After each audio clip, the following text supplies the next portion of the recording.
Hello everyone, welcome to our YouTube channel cooking with નીડ્સ. આજે આપણે બનાવીશું બાળકો માટે એકદમ હેલ્ધી અને ફરાળમાં બનાવી શકાય તેવી ઇન્સ્ટન્ટ રેસીપી ફ્રૂટ કેક. હવે આપણે ફ્રૂટ કેક બનાવવા માટે જોઈશું watermelon, dragon fruit, orange, Apple, kiwi, black grapes અને ગ્રીન ગ્રેપ્સ. હવે આપણે આ બધા ફ્રૂટને અલગ અલગ શેપમાં કટ કરી લઈશું. હવે આપણે બધા ફ્રૂટ્સને પ્રોપર શેપમાં કટ કરી લીધા છે, તો હવે ગાર્નિશિંગ સ્ટાર્ટ કરીએ. આપણે કેક બનાવવાનું સ્ટાર્ટ કરીએ તો એ માટે આપણે સૌપ્રથમ ફર્સ્ટ લેયરમાં આ રીતે ટૂથપીક લગાવવાની છે.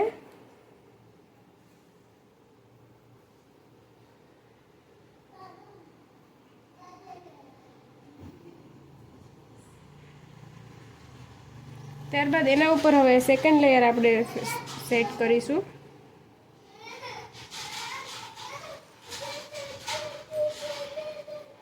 આ રીતે. હવે આપણે આ રીતે બીજા લેયર સેટ કરી લઈએ. તમે જોઈ શકો છો હવે બધા લેયર્સ સેટ થઈ ગયા છે, તો હવે બીજા ફ્રૂટ્સનું ડેકોરેશન સ્ટાર્ટ કરીએ. હવે આપણે આ રીતે ઓરેન્જ સેટ કરીશું.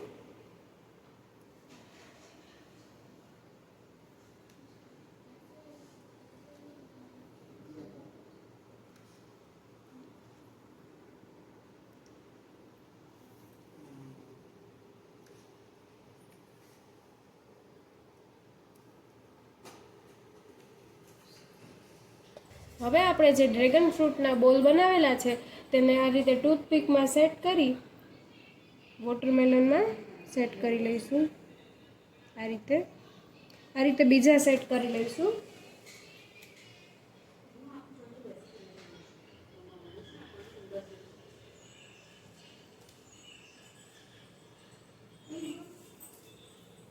આપણા બોલ સેટ થઈ ગયા છે. હવે આપણે થર્ડ લેયર પર કીવીની સ્લાઇસ મૂકીશું.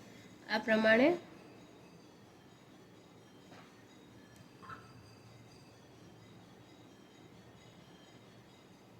કીવીની સ્લાઇસ હવે આપણી સેટ થઈ ગઈ છે. હવે આપણે બ્લેક ગ્રેપ્સને હાર્ટ શેપમાં કટ કરી લીધી છે અને તેને ટૂથપીકમાં સેટ કરી તેના પર ડ્રેગન ફ્રૂટનો સ્ટાર આ રીતે લગાવી દેવાનો છે.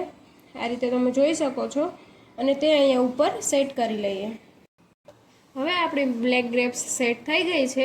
હવે આપણે ઓરેન્જની સ્લાઇસ પર ગ્રીન ગ્રેપ્સની એક લાઇન બનાવીશું. આ પ્રમાણે તમે જોઈ શકો છો.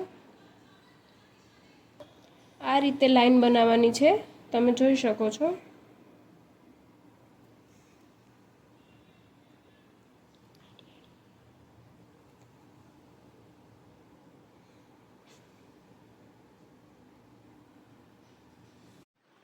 હવે આપણે એપલની સ્લાઇસ લેવાની છે અને તેને આ પ્રમાણે ડેકોરેટ કરવાની છે.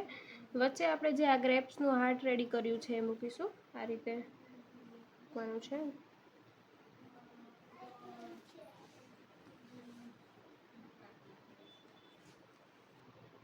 આ રીતે આપણે એપલની બધી સ્લાઇસને બટરફ્લાય શેપમાં સેટ કરી લીધી છે. હવે આપણી કેક બનીને રેડી થઈ ગઈ છે. તેને થોડીવાર માટે ફ્રીજમાં સેટ થવા દઈશું. હવે આપણી કેક બનીને રેડી થઈ ગઈ છે. આ કેક બાળકો માટે એકદમ હેલ્ધી છે, અને કોઈ ફાસ્ટ હોય કશું હોય ઇન્સ્ટન્ટ બનાવવી હોય તમારે, તો આ કેક બની શકે છે. જો તમને અમારી આ રેસીપી પસંદ આવી હોય તો અમારી ચેનલને લાઇક કરજો, શેર કરજો અને સબસ્ક્રાઈબ કરવાનું ના ભૂલશો. Thank you for watching.